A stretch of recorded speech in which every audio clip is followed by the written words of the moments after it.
Point number 2, it needs a focus running. So we have seen that there need to be faithful running. That's the first antidote. Number 2, not just faithful, there need to be a focus what?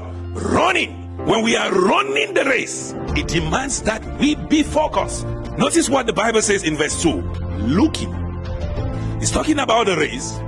It's invoking the word looking unto who? Unto Jesus, the author and the finisher of our faith, who for the joy that was set before him, he endured the cross, despising the shame, and has sat down at the right hand of the throne of God. So let me tell you, in this race, if we will continue to run void of discouragement and weariness, we need to run in such a way that we are faithful. Number 1. Number 2, we are focused. And the scriptures show us clearly our focus is supposed to be on the person of Christ. The Bible says looking unto Jesus. Looking unto who? Jesus. I'm glad you never said Mr. Pius. Looking unto Jesus.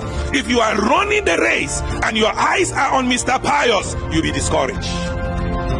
If you are running the race and your eyes are on the pastor, you might be discouraged. Notice there was you'll be discouraged and then you might be discouraged. You might be discouraged. So the scripture actually warrants that we look unto the person of Jesus. You see, it's looking that got us into the race, and it's looking that will keep us running. We need to look unto Jesus. Our eyes should be single on him. That is the person that will help us to get to the finish line. If you spend your time looking at other people, you are liable to become discouraged in your own race. In other words, if your eyes are on others, your running is in trouble.